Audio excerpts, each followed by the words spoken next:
안녕하세요, 가치남입니다. 날씨가 많이 쌀쌀해졌죠?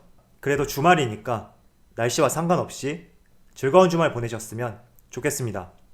오늘은 제가 여러분들에게 근래 들어서 조정을 보이고 있는 삼성전자와 SK하이닉스에 대해서 말씀을 드려보고 대형주와 관련해서 몇 가지 추가적으로 말씀을 드려보도록 하겠습니다. 자, 오늘 SK하이닉스에 대해서 내년에 12만원을 갈 것이다. KB증권의 리포트가 발간이 되었습니다. 물론 증권사의 추정치이기 때문에 항상 그렇게 간다는 것은 아니지만 우리가 한번 현 시점을 곰곰이 생각해 볼 때 저는 불가능한 수치라고는 생각하지 않거든요. 그 이유 중에 하나가 다들 아시겠지만 SK하이닉스와 삼성전자 외국인의 순매수가 끊임없이 이어지고 있고, 또 2021년에는 지난 2018년과 마찬가지로 반도체의 업황이 큰 폭으로 개선될 것이다, 이런 전망들이 쏟아지고 있거든요. 또 KB증권에서는 내년에 SK하이닉스의 영업이익이 올해보다 76%가 증가할 것이다, 이렇게 전망도 하였습니다. 그렇다는 말은 지금보다 영업이익이 증가하기 때문에 주가는 당연히 상승이 나올 수밖에 없겠죠. 자, 지금 보시는 차트는 3분기 코스피 상장사의 순이익과 우측에 있는 것은 코스피 상장사의 3분기 실적이거든요. 조금 더 중요시 봐야 할 게 우측인데, 지금 3분기 코스피 상장사의 실적을 보면 영업이익이 36조가 나왔어요. 올해 같은 경우에는 코로나라는 특수한 상황이 있었지만 그래도 작년보다 영업이익이 더 증가된 것을 확인할 수가 있죠.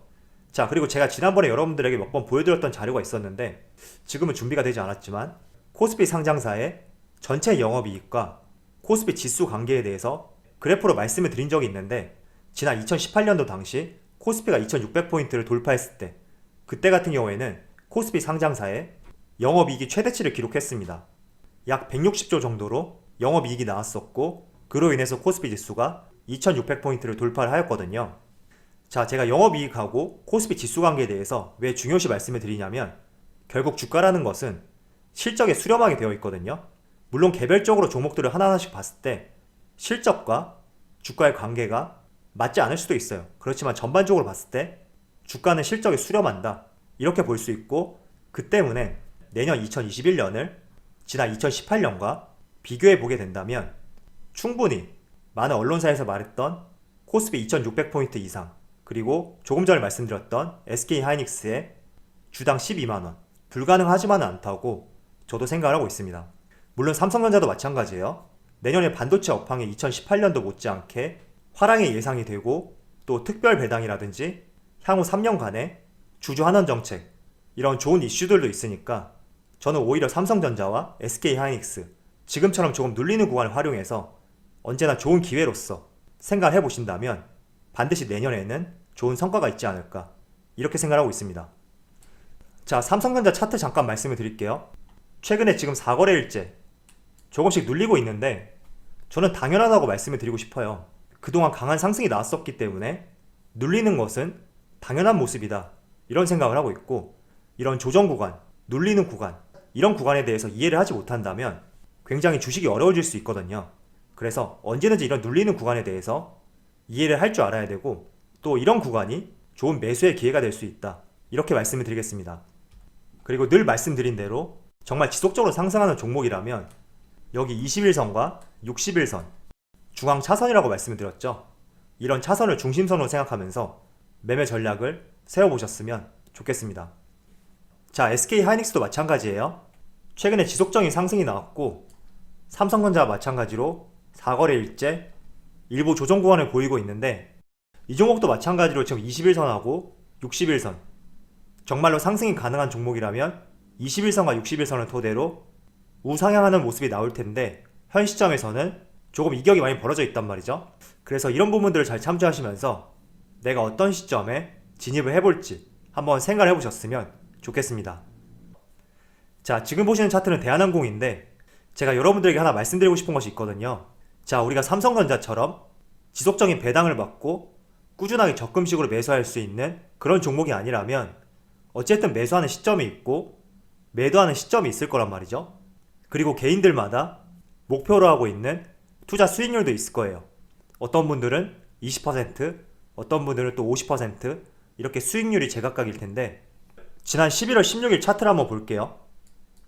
이때거든요. 이 당시에는 최고치가 26%까지 상승이 나왔거든요. 물론 종가 기준으로는 많이 하락이 나오긴 했지만 최고가가 3만원을 돌파하면서 26%의 큰 수익이 나왔습니다. 자, 그런데 대한항공 같은 경우에는 시가총액이 4조 원이 넘는 코스피 우량주란 말이죠.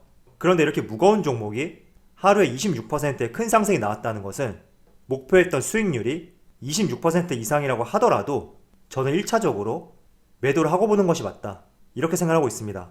자, 이게 무슨 말이냐면 만약에 여러분들이 이런 구간에서 매수를 했다고 가정을 해볼게요. 그리고 나는 대한항공을 내년 말까지 코로나 상황이 개선이 되고 또 치료제 백신이 나오고 각 나라의 많은 사람들이 다시 해외여행을 가는 이런 상황이 발생하여 다시 대한항공의 주가가 상승이 나올 것으로 기대를 했다고 가정을 해볼게요. 그래서 나는 이런 모든 상황을 지나고 나서 내년 말이 됐을 때 수익률이 최소한 30%, 40%를 생각하고 있다, 이렇게 가정을 하고 대한항공을 매수했다고 생각을 해볼게요. 자, 그런데 하루 만에 이렇게 주가가 26%의 강한 상승이 나왔어요. 물론 그 직전 거래일까지 합치면 더 큰 수익률이 될 수 있겠죠. 그런데 이런 경우는 제외하고 단지 하루만 놓고 말씀을 드려볼게요. 내가 목표했던 수익률은 약 3, 40%였고 또 목표를 했던 기간은 내년 말까지였어요. 그런데 하루 만에 26%의 수익이 나왔다. 그럼 저는 여러분들이 기존에 여러분들이 계획했던 수익률 그리고 목표했던 기간 이런 것들을 무시하고 먼저 매도하는 것이 맞다고 생각하고 있습니다. 그 이유는 어쨌든 내가 목표로 했던 수익률보다는 저조할 수 있어요. 그렇지만 하루 만에 이렇게 강한 수익이 나왔다는 것은 내가 오늘 이 종목을 정리하고 나서 남은 기간 동안 내가 목표했던 수익에 대해서 이득을 볼 수는 없지만 시간을 벌었다고 생각하고 있습니다. 때문에 내가 연말까지 목표를 했다면 지난 11월 16일 이때 대한항공을 매도함으로써 나는 1년이라는 시간을 벌 수 있고 비록 수익 금액은 조금 모자랄지라도 그 기간을 이용해서 다른 종목에서 더 큰 수익을 낼 수 있기 때문에 항상 이렇게 급등이 나올 때는 내가 계획했던 수익률에 조금 모자라더라도 수익 실현하는 것이 좋은 방법이지 않을까, 이렇게 생각하고 있습니다. 자, 그리고 특히 중소형주를 제외하고 대형주 같은 경우에는 더더욱 이렇게 큰 수익률이 나오기가 쉽지가 않거든요. 같은 자금이 있다고 가정을 해볼게요.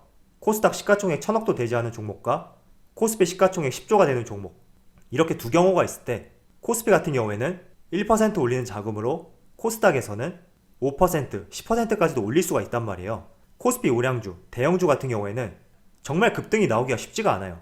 그래서 항상 이러한 점들 생각해 보시면서 투자의 방향성을 세워보셨으면 좋겠습니다. 자, 그리고 어쨌든 이렇게 급등이 나온 종목 같은 경우에는 기본적으로 되돌림이 발생이 돼요. 안 나올 수가 없어요. 왜냐하면 제가 늘 말씀을 드렸죠. 21선과 61선은 상승하는 흐름 속에서 중앙 차선이다, 이렇게 말씀을 드렸기 때문에 항상 되돌아오려는 성질이 있고 이 성질이 나오는 이유 중에 하나는 이런 저점 구간에서 매수한 사람들의 익절에 대한 욕구 그리고 단기 매수 자금의 손실 발생으로 인한 매도 자금, 이런 복합적인 내용들이 다 포함이 되기 때문에 항상 단기 급등 같은 경우에는 되돌림이 발생될 수밖에 없다, 이 점을 생각하시면서 매매를 해보셨으면 좋겠습니다. 추가 매수도 마찬가지예요. 여러분들이 삼성전자를 추가 매수하고 싶어도 지난번에 전고점을 돌파할 때 그 당시에는 계속 상승할 것 같다는 생각들을 하셨을 거예요. 그렇지만 다시 지난주처럼 되돌림이 일부 발생이 될 수 있거든요. 모든 종목이 마찬가지예요.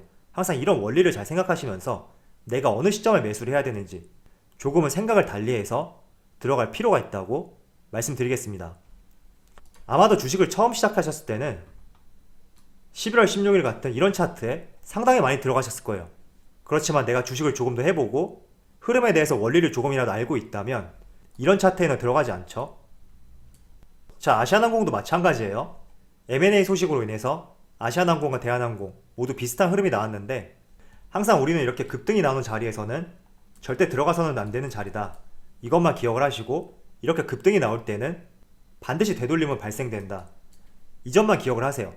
물론 하루 더 급등이 나올 수 있어요. 그렇지만 그런 영역은 신의 영역이라고 생각을 하시고 항상 정상적인 상황, 일반적인 상황에 대해서 조금은 우리가 이해를 할 필요가 있다고 생각하고 있습니다. 자, 확실히 지난 9월, 10월과 달리 최근 들어서 코스피, 코스닥 흐름이 상당히 좋은 것 같아요.